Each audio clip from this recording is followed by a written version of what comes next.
My Rock and Roll Forever Foundation right now is writing the history of rock and roll in around 40 chapters, and we're going to have we're working very hard to actually get that into the curriculum of schools.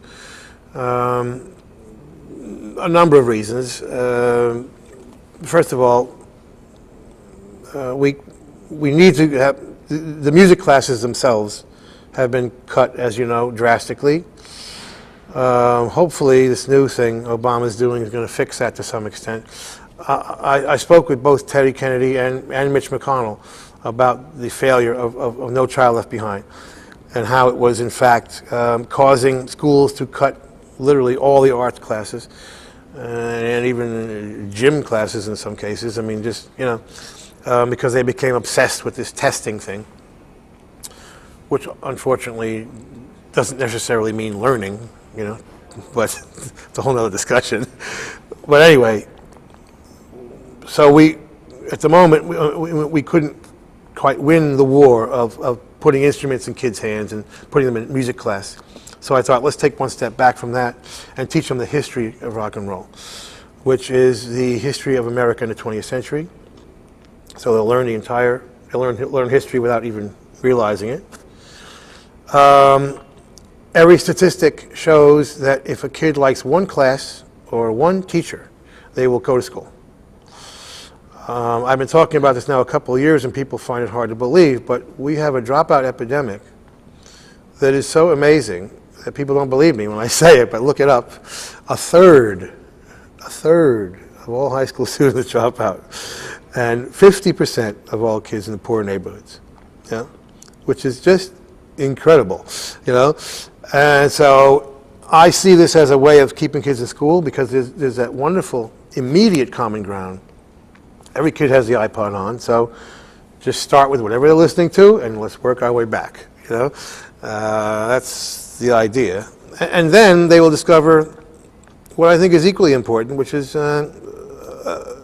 another vast common ground in that rock and roll is the only art form ever half created by blacks, half created by whites, with a very healthy contribution by Hispanics and a very healthy contribution by women.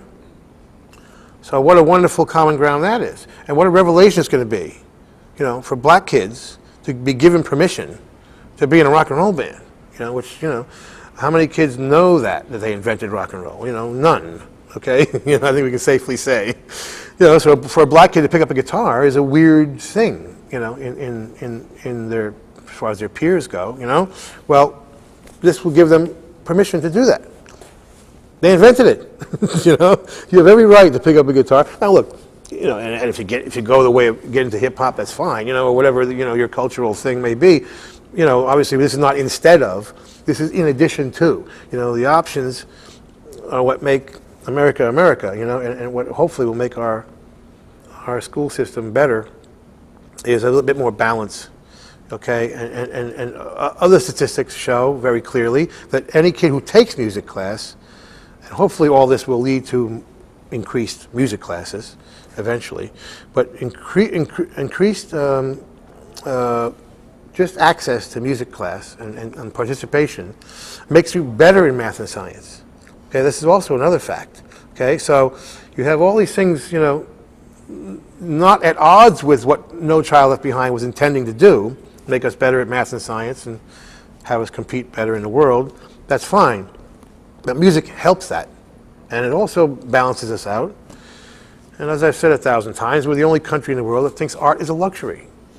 It's not. It's an essential part of our well-being, of our balance, of our functionality, you know. So, you know, we're trying to get that done, and yeah, it's important. This is very, very important. It's not like an extra, you know, after class thing, or you know, it's absolutely essential.